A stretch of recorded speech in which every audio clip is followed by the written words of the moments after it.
하나님 말씀 보겠습니다. 하나님 말씀 마가복음 14장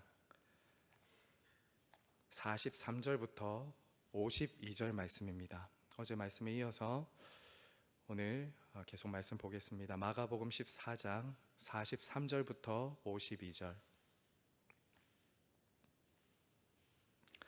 저 여러분이 한 절씩 하나님 말씀을 교독하겠습니다. 예수께서 말씀하실 때에 곧 12 중에 하나인 유다가 왔는데 대제사장들과 서기관들과 장로들에게서 파송된 무리가 검과 몽치를 가지고 그와 함께 하였더라. 예수를 파는 자가 이미 그들과 고노를 짜 이르되 내가 입맞추는 자가 그이니 그를 잡아 단단히 끌어가라 하였는지라. 이에 와서 곧 예수께 나와 랍비여 하고 입을 맞추니 그들이 예수께 손을 대어 잡거늘 곁에서 있는 자들 중에 한 사람이 칼을 빼어 대제사장의 종을 쳐 그 귀를 떨어뜨리니라. 예수께서 무리에게 말씀하여 이르시되 너희가 강도를 잡는 것 같이 검과 몽치를 가지고 잡으러 왔느냐. 내가 날마다 너희와 함께 성전에 있으면서 가르쳤으되 너희가 나를 잡지 아니하였도다. 그러나 이는 성경을 이루려 함이니라 하시더라. 제자들이 다 예수를 버리고 도망하니라. 한 청년이 벗은 몸에 베옷 이불을 두르고 예수를 따라가다가 무리에게 잡힘에 함께요 베옷 이불을 버리고 벗은 몸으로 도망하니라. 아멘. 오늘 말씀에서 예수님은 죄인과 강도처럼 군인들에게 체포를 당하십니다. 이 군인들은 대제사장과 서기관, 장로들이 파송한 이 사내들인 공회의 성전 부대였습니다. 이 부대는 이 천부장이 지휘를 했었는데요, 주로 600명 정도 되는 이 군인들로 되는 그런 부대였습니다. 이들은 지금 검과 몽치를 가지고 반란군의 우두머리나 강도의 우두머리를 잡으려는 것처럼 지금 예수님을 힘으로 제압하려고 하고 있습니다. 이때 이 무리를 앞서 끌고 오는 한 사람이 있었습니다. 바로 예수님의 제자 중에 한 사람이었던 이 가롯 유다입니다. 그는 지난밤 예수님이 발을 씻겨두던 제자들 중에 한 사람이었습니다. 마지막 만찬의 자리에서도 예수님과 함께 식사를 했던 사람이었습니다. 그리고 그는 예수님과 지난 3년 동안 함께 동거동락하며 예수님이 하시는 놀라운 기적을 직접 본 사람이었습니다. 여러분, 그가 주님과 함께 누렸던 그 많은 특권들을 한번 생각해 보십시오.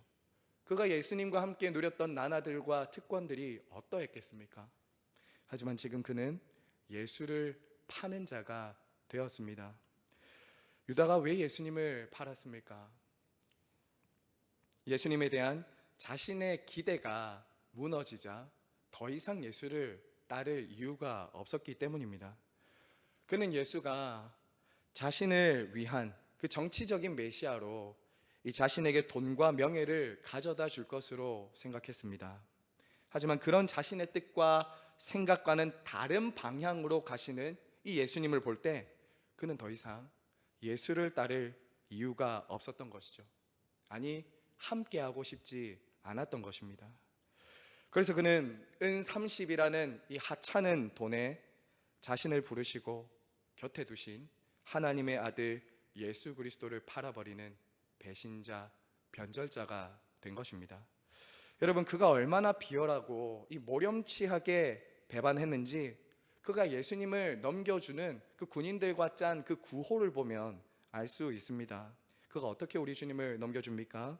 44절과 45절 우리 다 같이 한번 읽겠습니다. 시작.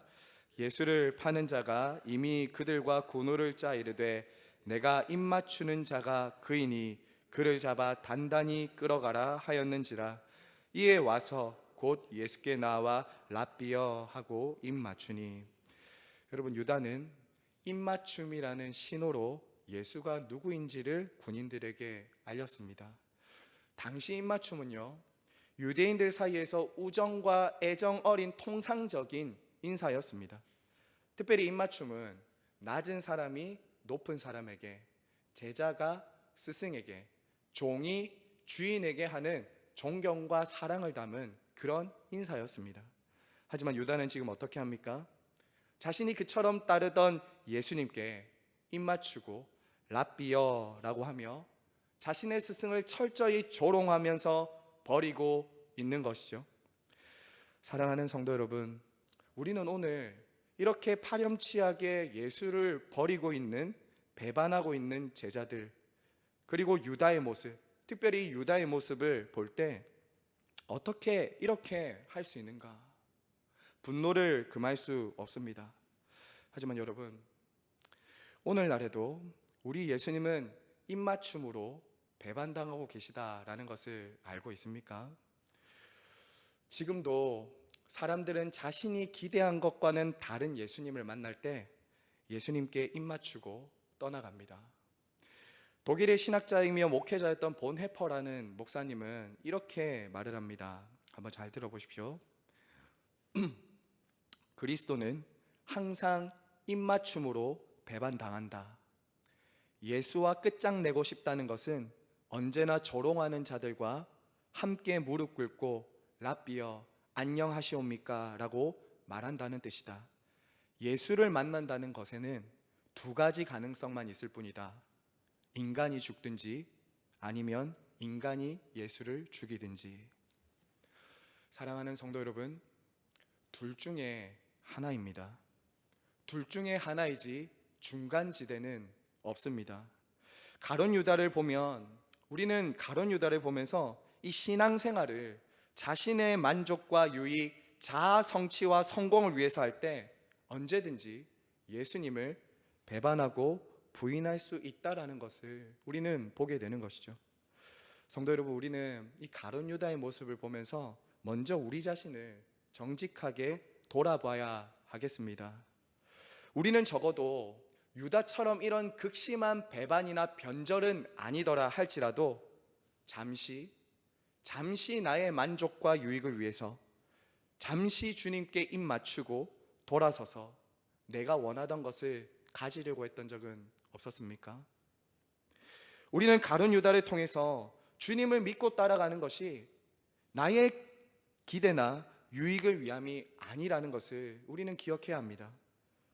주님을 따라간다는 것은 자아에 대한 철저한 죽음인 것이죠. 기독교는 자아 성취의 종교가 아니라 자기 부인의 종교라는 것을 우리는 꼭 기억해야 하는 것입니다. 성도 여러분, 오늘 말씀해 보시면 가룟 유다만 실패하는 것이 아닙니다. 예수님을 따라갔던 제자들도 모두 연약함과 자신들의 허물로 실패하는 것을 보게 되죠. 여러분 47절 보십시오. 47절에 보시면 예수의 제자 중에 한 사람이 예수님이 잡히실 때 칼을 빼어서 이 대제사장의 종의 귀를 떨어뜨립니다. 여러분, 여기서 이 한 사람은 우리가 잘 알듯이 이 요한복음에 보면 이 칼로 친 사람이 베드로였고, 그의 칼에 맞아 귀가 떨어진 사람을 이 대제사장의 종 말고라고 이렇게 말합니다. 여러분, 베드로는 이 자신이 가지고 있는 칼로 예수님을 지켜보려고 했습니다. 하지만 사실 그것은 무엇이었습니까? 그것은 지극히 인간적인 자신의 혈기에 불과했습니다. 자신의 생각과 혈기에 불과했던 것이죠. 여전히 그의 생각에는 무엇이 있습니까? 메시아는 죽어서는 안 된다는 것이죠. 저렇게 사로잡혀 가서는 안 된다라고 믿고 있었던 것입니다. 여러분, 또 다른 제자들은 어떠했습니까? 50절 보십시오. 50절 함께 있습니다. 제자들이 다 예수를 버리고 도망하니라.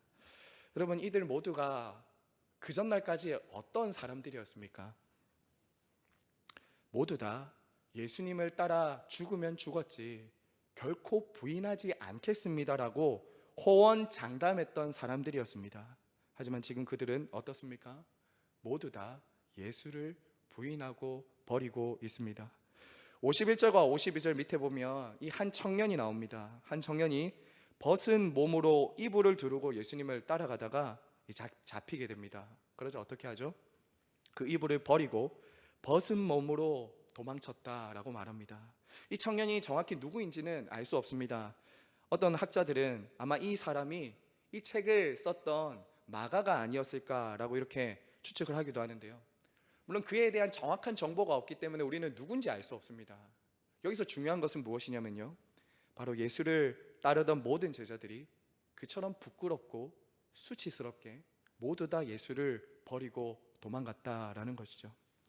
얼마 전까지 예수님과 함께 죽겠다라고 그렇게 혈기와 용기로 충만했던 모든 제자들이 다 실패했습니다. 어제 말씀드렸다시피요, 여러분, 이것은 사실 예수님이 예견한 것이었습니다. 미리 제자들에게 알려주셨던 것이었습니다. 너희들이 다 나를 버리고 부인할 때가 올 것이다. 나를 버릴 것이다. 여러분, 그러면 우리가 이걸 알아야 되지 않겠습니까? 왜 예수님의 제자들이 그렇게 호언장담하고 그렇게 예수님을 따라가겠다라고 말했지만, 실제로 그것은 진심이었지만 모두 다 실패하고 예수님을 부인하고 떠났을까요? 어제도 말씀드렸지만요, 모두 다 자기 자신을 믿었기 때문입니다.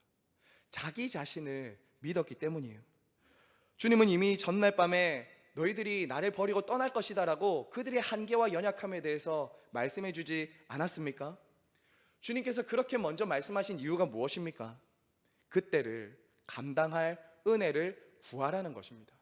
너희의 힘과 너희들이 말한 그 결단과 결심으로는 나를 믿고 따라올 수가 없다라는 것이죠. 그래서 그때를 감당할 수 있는 그 은혜를 깨어 구하라고 기도를 했음에도 불구하고 그들은 모두 다 잠들어 버렸던 것이죠. 또 예수님이 그렇게 미리 말씀해 주신 이유는 무엇입니까? 그들이 넘어졌을 때 주님의 말씀을 기억하고 돌이킬 수 있는 기회를 또한 주신 것이죠. 하지만 여러분, 그들은 자신만만했지 은혜를 구하지 않았습니다. 사랑하는 성도 여러분, 오늘 말씀에 나오는 이 베드로와 제자들이 넘어지고 실패하고 예수님을 부인하고 버렸다면 우리도 충분히 넘어질 수 있지 않겠습니까? 우리도 예수님을 따라가려다가 거기서 만나는 시험과 유혹, 대가를 지불해야 될 때 우리도 내가 예수의 제자라는 것을 잠시 숨기고 타협하고 싶을 때는 없느냐라는 것이죠. 잠시 타협하고 저버리고 싶은 유혹과 시험이 들 수 있습니다.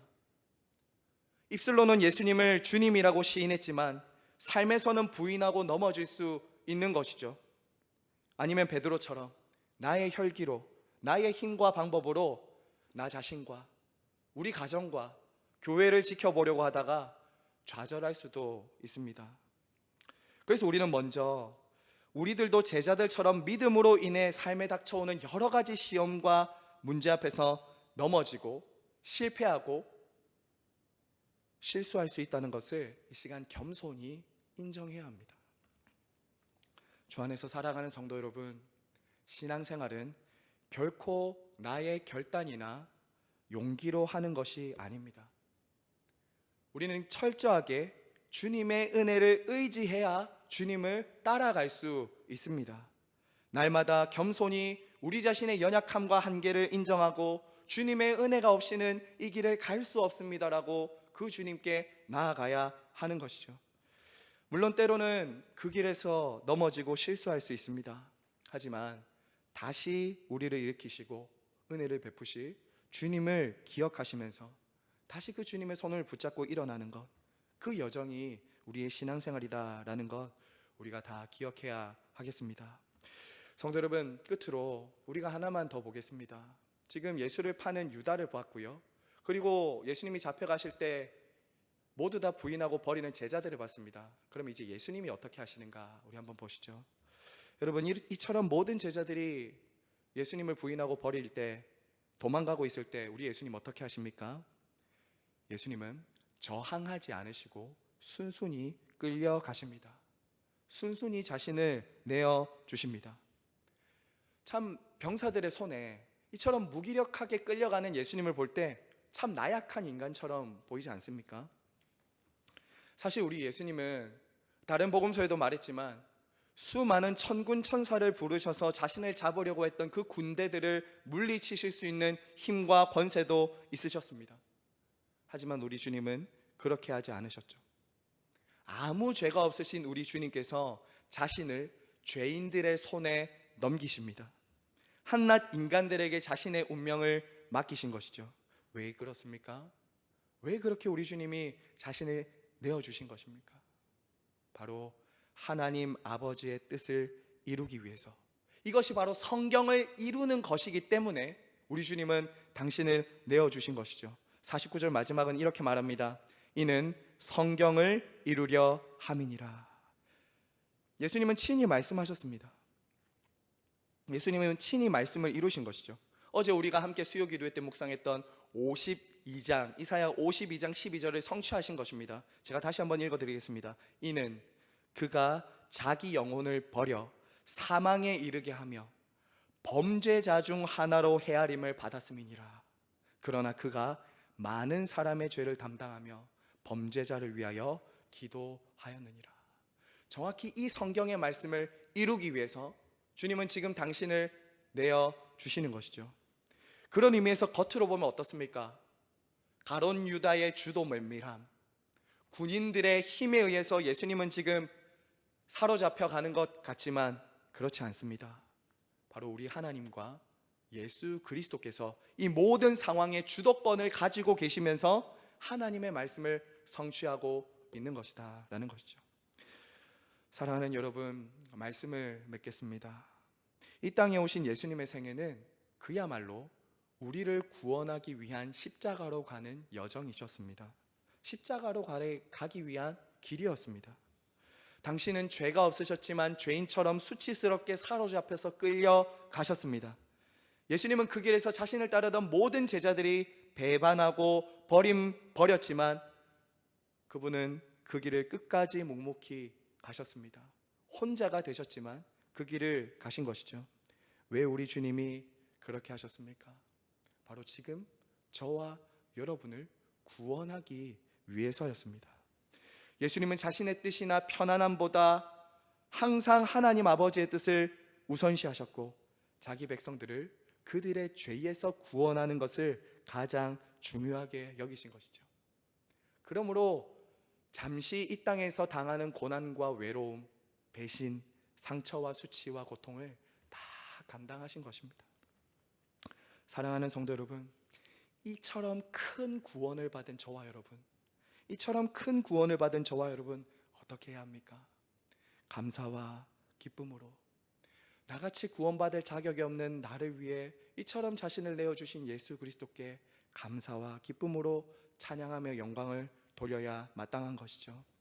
그리고 우리 예수님께서 그 많은 수치와 모욕과 멸시에도 묵묵히 자신을 내어주신 것처럼, 그리고 그 십자가의 길을 가신 것처럼 우리도 주님을 따라가야 하겠습니다. 오늘 성경에 나온 제자들은 예수님을 부인하고 배신하고 떠났지만 나중에 우리가 잘 알듯이 다시 부활하신 예수님을 만난 그들은 예수님을 죽기까지 따르는 순교자의 길을 가는 그런 제자들이 다 되지 않습니까? 우리는 부활하신 예수님을 믿는 사람들입니다. 지금 혹시 억울한 일을 당하거나 믿었던 사람에게 배신을 당해 힘들고 마음이 어려우신 분들 계십니까? 이 주님의 길을 가다가 참 많은 어려움과 고난 때문에 괴롭고 힘든 그런 일들을 만난 분들 혹시 계십니까?